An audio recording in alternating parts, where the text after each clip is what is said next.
আজকে আমাদের রেসিপি সুস্বাদু চিড়ের পোলাও, যা সকালের জলখাবার বা বিকেলের টিফিন এই দুটোতেই খাওয়া যেতে পারে। আর খেতেও হয় অত্যন্ত সুস্বাদু এবং হেলদিও। আর রান্না করতেও সময় লাগে খুবই কম। তাহলে চলুন দেখে নিই চিড়ের পোলাওয়ের এই রেসিপিটি।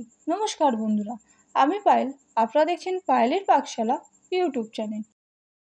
প্রথমে এই পাত্রের মধ্যে আমি 250 গ্রামের মতো চিড়ে নিয়ে নিয়েছি।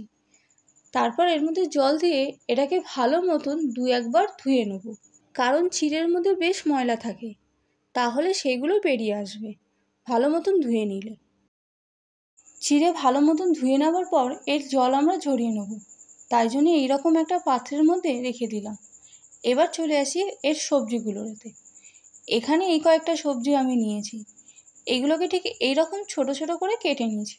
আপনারা কম বেশি করে নিতেই পারেন। এবার কড়াইতে দিয়ে দিচ্ছি সামান্য সাদা তেল।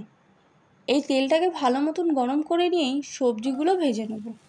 তাই জন্য প্রথমেই দিয়ে দিলাম গাজর ও বিনসগুলো। এই গাজর ও বিনসটাকে ভালো মতো নাড়াচাড়া করে নেব মিডিয়াম টু লো ফ্লেমে। তারপরে দিয়ে দেবো সামান্য একটু নুন। এবার এই নুনটাকে সবজির সাথে ভালো মতন মিশিয়ে নেব। মিশিয়ে নেওয়ার পরে দিয়ে দেবো কেটে রাখা ক্যাপসিকামগুলো। এবার এই ক্যাপসিকামগুলো নুনের সাথে ও সবজির সাথে ভালো মতন মিশিয়ে নেব। মিশিয়ে নেওয়ার পরে দিয়ে দেবো 1/2 চামচের মতন গোলমরিচ গুঁড়ো। আপনারা গোলমরিচের বদলে কাঁচা লঙ্কাও ব্যবহার করতে পারেন। এই গোলমরিচটাকেও সবজির সাথে ভালো মতন মিশিয়ে নেব। মিশিয়ে নেওয়ার পরে দিয়ে দেবো কাজু ও কিশমিশ। এই কাজু ও কিশমিশকেও সবজির সাথে ভালো মতন মিশিয়ে নেব। সবজি খুব সুন্দর ভাজা হয়ে গেছে। এবার দিয়ে দিচ্ছি চিড়েগুলো।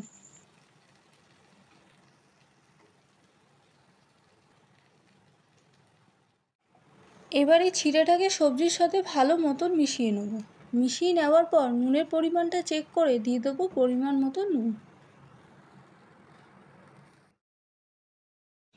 এবার এই নুনটাকে চিড়ের সাথে ভালো মতন মিশিয়ে নেব। মিশিয়ে নেওয়ার পরে দিয়ে দেবো চিনি। আমি এখানে 1.5 চামচের মতন চিনি ব্যবহার করছি, যাতে নুনটা ও মিষ্টিটা একটু ব্যালেন্সে থাকতে পারে।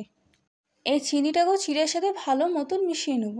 মিশিয়ে নিয়েই দিয়ে দেবো ওপর থেকে 1 চামচের মতন গাওয়া ঘি। ঘিটাকে মিশিয়ে নিয়েই গ্যাসের ফ্লেম অফ করে দেবো। রেডি হয়ে গেল আজকের আমার এই রেসিপি চিড়ের পোলাও।